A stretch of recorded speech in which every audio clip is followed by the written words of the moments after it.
दोस्तों, भारत के पास एक ऐसा शेर है जिसके नाम से दुश्मन कांप उठते हैं।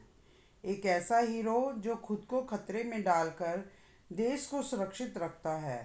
ये कहानी है भारत के असली James Bond, national security advisor Ajit Doval की, जो वाकई भारत की शान है।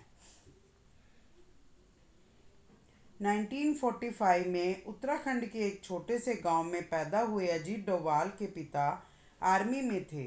देशभक्ति उनके खून में थी। छोटी सी उम्र से ही उनके दिल में एक ही इरादा था, भारत की सेवा। 1968 में उन्होंने आईपीएस ज्वाइन किया, लेकिन उनकी असली कहानी रॉ से जुड़ने के बाद शुरू होती है। डोभाल जी ने 30 साल तक रॉ में अंडरकवर एजेंट के रूप में काम किया। ये वही सफ़र था जहां उन्हें भारत का जेम्स बॉन्ड कहा गया। अजीत डोभाल जी लगभग 7 साल तक पाकिस्तान में मुस्लिम बनकर रहे। दुश्मन के बीच रहकर उन्होंने वो जानकारी इकट्ठी की जिसे भारत ने अनेक बड़े अटैक होने से पहले ही रोक लिए। आप सोचिए, अपनी असली पहचान छुपाकर दुश्मन के घर में घुसना, ये सिर्फ अजीत डोभाल ही कर सकते थे। 1988 में ऑपरेशन ब्लैक थंडर में अजीत डोभाल ने अपनी साइकोलॉजिकल वेलफेयर स्ट्रेटजी से मिलिटेंट्स को बिना खून खराबे किए समर्पण करवाया। इसके बाद मिज़ोरम में उन्होंने मिज़ो नेशनल फ्रंट के लीडर लाल डेंगा को सरेंडर करने पर मजबूर किया और 1999 के आईसी 814 कंधार हाईजैक में वो तालिबान के साथ समझौता करने वाले की नेगोशिएटर थे। दोस्तों, सोचिए, दुश्मन के कैंप में घुसकर बात करना कितना बड़ा खतरा होगा, लेकिन डोभाल जी ने देश को बचा लिया।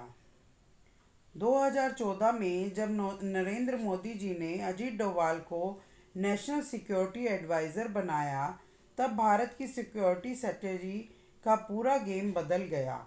उन्होंने एक नई सोच दी, डोभाल डॉक्ट्राइन, जिसका मतलब है डिफेंस के साथ साथ ऑफेंसिव भी।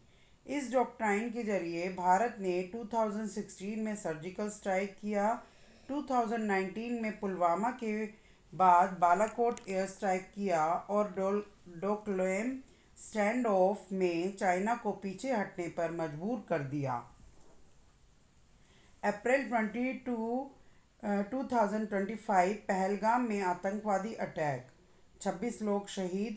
जवाब सिर्फ शब्दों से नहीं, ऑपरेशन सिंदूर से दिया गया। अपनी वीरता के लिए अजीत डोभाल को कीर्ति चक्र से सम्मानित किया गया और वो पहले पुलिस ऑफिसर बने जिन्होंने ये मिलिट्री डेकोरेशन हासिल किया। ये उनकी हिम्मत और बलिदान का सबूत है। अजीत डोभाल सिर्फ एक ऑफिसर नहीं, बल्कि एक जीवंत कहानी है। वो भारत के लिए एक ऐसी धड़कन है जो कभी रुकती नहीं, इसलिए उन्हें हम एक ही नाम से याद करते हैं, भारत की शान अजीत डोभाल। अगर आपको लगता है कि अजीत डोभाल भारत के असली हीरो हैं, तो इस वीडियो को लाइक और शेयर ज़रूर कीजिए और कमेंट में लिखिए, भारत माता की जय, जय हिंद। धन्यवाद। जय भारत।